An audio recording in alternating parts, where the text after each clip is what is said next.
అండి అందరికీ నమస్తే. ఎలా ఉన్నారు? అందరూ బాగున్నారా? ఈరోజు మంగళవారం కదండీ! ఉదయాన్నే పిల్లలకి స్కూల్ బాక్స్‌కి రెడీ చేసి వాళ్ళని స్కూల్‌కి పంపించేశాను. మంగళవారం అనగానే మనకి ముందుగా గుర్తొచ్చేది ఆంజనేయ స్వామి గుడే కదండీ! అందుకే ఆలస్యం చేయకుండా పనులన్నీ పక్కన పెట్టి గుడికి బయలుదేరానండి. స్వామి గుడి దగ్గరికి వస్తే మనసుకి ఎంత ప్రశాంతంగా ఉంటుందో మాటలో చెప్పలేము. రోజంతా ఉండే అలసట అంతా 5 నిమిషాల్లో మాయమవుతుంది. ఈరోజు గుడిలో స్వామివారికి దండం పెట్టుకొని ఒక కోరిక కోరుకున్నానండి. ఆ కోరిక ఎవరి కోసమో తెలుసా? మీకోసమే అది నెరవేరాలని మనస్ఫూర్తిగా కోరుకుంటున్నాను. నుంచి రాగానే ఇంట్లో పనులన్నీ మన కోసం ఎదురు చూస్తూ ఉంటాయి కదా! ముందుగా పైన చుంచు మీద ఉన్న ఆనియన్స్ అన్నీ తీసి ఒక గంపలో వేశాను. వాటన్నింటినీ మంచిగా నీట్‌గా ఒక గంపలో వేసి పక్కకు పెట్టాను. వర్షాలకు పాడవుతున్నాయని చెప్పి ఒక దాంట్లో వేసి పెట్టానండి. లేకపోతే సగానికి సగం మొత్తం పాడవుతాయని తీసి పెట్టాను. ఇప్పుడు మరి ఆనియన్స్ రూ. 30 కేజీ. మీ సైడ్ ఏదో కూడా నాకు కామెంట్ చేయండి. ఇక ఆనియన్స్ అన్నీ పూర్తయ్యాక అసలైన పెద్ద యుద్ధమే ఉంది. అదేంటో తెలుసా? బట్టలు ఉతకడము. ఇంట్లో బట్టలు అన్నింటిని తీసి ఇక్కడ మడత పెట్టి నీటివి ఉతికేవి నానబెడుతున్నాను. ఇక్కడే నాకు ఒక పెద్ద అనుమానం అండి వస్తుందండి. చాలామంది నాతో నీకు బట్టలు ఉతకడం రాదు, నీకు బట్టలు సరిగ్గా తెల్లగా ఉతకడం రాదు అని అంటారు.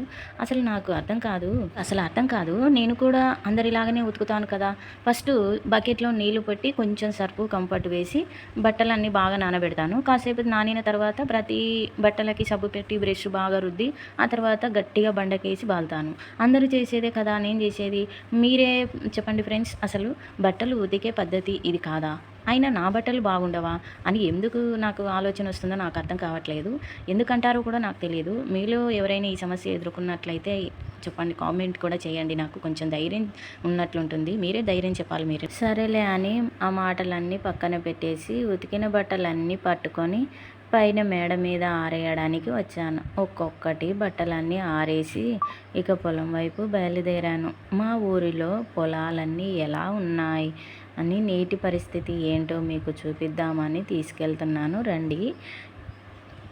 అక్కడ మీకు కనిపిస్తుంది అది కృష్ణానది. మా ఊరికి దగ్గరలో, మా ఊరికి ఆనుకునే ఉంది కృష్ణానది. మనకి ఎంత కష్టం ఉన్నా అలా పొలం దారిన నడుస్తూ ఉంటే వచ్చే ఆ పల్లెటూరి గాలి చూశారు కదా, మనసుకి చాలా హాయిగా అనిపిస్తుంది. కాకపోతే ఈ సంవత్సరాలు వర్షాలు లేక రైతుల పరిస్థితి చాలా దారుణంగా ఉంది.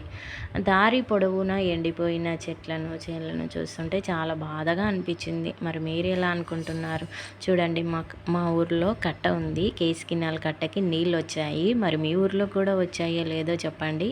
కట్టకి నీళ్ళు వచ్చాయండి. చాలా హ్యాపీగా ఫీల్ అవుతున్నారు అందరూ. కానీ ఉన్న కొద్దిపాటి నీటిని ఏ పొలానికి పెట్టాలి? అన్ని చేన్లకి నీళ్లు పోవు కదా. ఎందుకంటే మనకు కాలువలో నీళ్లు అనేది తాగడానికి మాత్రమే, పంటలకు ఇవ్వలేదంట. అందుకే ఏమైనా పంటలకు కొంచెమైనా బాగుంటాయేమో అని, ప్రాణంతో ఉన్నాయే వాటికైనా సరే అందిస్తే బాగుంటుందని వాళ్ళ ఆశ. రైతులకు పెట్టాలి అనే ఆశ ఉంది.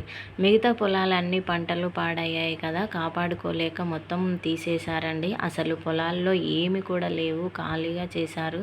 ఉన్న కొద్ది పొలాలనైనా పంటనైనా సరే కాపాడుకుందామని ఆ పచ్చని నీటిని పొలాలకి పారిస్తూ ఉన్నారు. కానీ ఎక్కువ రోజులు ఉండవంట. చాలా చెప్పారండి. మహా అయితే 10 రోజుల వరకే వస్తాయి, తర్వాత నీళ్లు రావని అధికారులు చాలా అదిగా చెప్తున్నారు. కానీ చూస్తే ఆ నీళ్లను చూస్తే, ఆ పంటను చూస్తే ఉండబుద్ధి కాక రైతులందరూ నీళ్లు కొంచెం కొంచెంగా పారిస్తున్నారు. కానీ ఆశలు వదులుకోవాల్సిందే నీటి కోసమని. ఈసారి ఎలినో వల్ల ఈ సంవత్సరము మా వైపు వరి నారు నాటుకోవడానికి అస్సలు వీలు లేదంట. అసలు వీలు లేకుండా పోయింది. వరి పంటలు లేకపోతే మనలాంటి మధ్యతరగతి కుటుంబాల పరిస్థితి ఏంటో ఆలోచించండి. బియ్యం కొనుక్కోవాలి అంటే రేట్ల ఆకాశాన్ని అంతేలా పెరుగుతున్నాయి కదా. మనం తినడానికి ముఖ్యమైన వరి అన్నమే కదండి. లేకపోతే ఇంకేం చేయలేము కదా.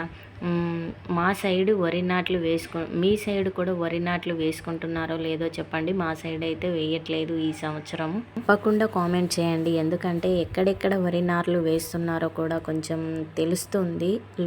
అందుకోసం అని అడుగుతున్నానండి. ఇదే అండి మేము వేసిన సోయా చిక్కుడు. మేము చేను దగ్గరికి వచ్చాము. పంట అయితే మొదట్లో చాలా బాగానే వచ్చిందండి. కాయలు కాపు చాలా బాగానే కాసింది. కానీ ఏం చేసాం, సరైన సమయానికి వర్షాలు లేక మొత్తం పురుగు పట్టేసింది. సామాన్యంగా సోయా చిక్కుడు పంటకి మందులు ఎక్కువ అవసరం ఉండదండి. మనం న్యాచురల్గా మనమే చేసుకుంటాం కాబట్టి ఎక్కువ కొట్టాల్సిన అవసరం లేదు. కాకపోతే వర్షం పడితే అది కూడా కొట్టాల్సిన అవసరం ఉండేది కాదు. కానీ వర్షాలు లేకపోవడం వల్ల అంత పాడైపోయింది. నిజానికి మాకు కృష్ణా నది చాలా అంటే చాలా దగ్గరగా ఉందండి. పక్కనే అండి కృష్ణా నది మాకు ప్రవహిస్తూ ఉన్న చూడండి చాలా బాగుంటుంది. మాకు దగ్గరలో ఉంది. మా ఊరు పొలానికి మాత్రము నీటి బాధ తప్పడం లేదు. కృష్ణానది పక్కనే ఉన్నా కూడా నీళ్ళు బాధ తప్పడం లేదండి మాకు. నది పక్కనే పెట్టుకొని కూడా నీళ్ళ కోసం చాలా ఎదుర్కోవాల్సి వస్తుందండి. ఎప్పుడూ అనుకోలేదు ఇంత అదిగా ఇప్పుడు వచ్చిన వాతావరణం మాకు అసలు ఎప్పుడు చూడలేదంట. ఇప్పుడే మరి ఇంత కరువు కాలం వచ్చిందని చాలా బాధపడుతున్నారు. పొలం పనులన్నీ చూసుకొని ఇంటికి వచ్చేసరికి టైం అయిపోయింది. ఇంటికి రాగానే మా బర్రెలకి నీళ్లు తాపాలండి, దాన వేయాలి. సమయానికి వాటికి నీళ్లు దానా పెడితేనే కదండి అవి మనకు పాలు ఇచ్చేది. ఊరికే పాలు పిండుకోవడం మాత్రం కాదు, వాటికి పోషకాలు కూడా మనం ఇస్తే సరిగ్గా మనకు పాలు అవి ఇస్తాయి. వాటికి నీళ్లు తాపాలి, తర్వాత దాన వేయాలండి. మనసుకు ఒక తృప్తి అనిపిస్తుందండి. ఇక వీటి పనిని చూస్తే పూర్తయితే కాన వంటగదిలోకి వెళ్ళానండి. ఇంకా ఈరోజు మధ్యాహ్నానికి ప్రత్యేకంగా కూర ఏమీ లేదండి. అందుకే వేడి వేడి అన్నం వండి దానికి కాంబినేషన్గా గుమగుమలాడే కాకరకాయ వేపుడు చేస్తున్నాను. కాకరకాయ చేదు అంటారు, కానీ ఇలా నూనెలో బాగా వేంపి కారం చల్లితే అన్నంలోకి చాలా రుచిగా ఉంటుందండి. ఈరోజు మీ ఇంట్లో ఏం వంట చేసుకున్నారు, ఏం తిన్నారో కామెంట్ చేయండి అబ్బా, ప్లీజ్ అబ్బా.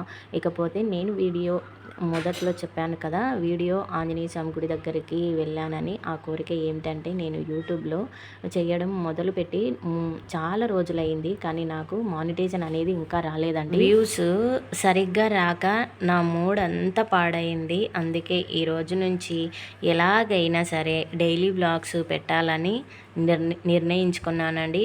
నా ఈ ప్రయత్నము నన్ను అభిమానించి నా కష్టాన్ని గుర్తించి సపోర్ట్ చేసే మనుషులకు మీలో చాలామంది ఉంటుందని నేను గట్టిగా నమ్ముతున్నాను. ఈరోజు నా ఈ చిన్న వ్లాగ్ మీకు నచ్చిందని అనుకుంటున్నాను. ఈ వీడియో కనుక మీకు నచ్చినట్లయితే దయచేసి లైక్ చేయండి, మీ ఫ్రెండ్స్ అండ్ ఫ్యామిలీకి షేర్ చేయండి. మళ్ళీ రేపటి వ్లాగ్లో కలుసుకుందాం. Bye, thank you.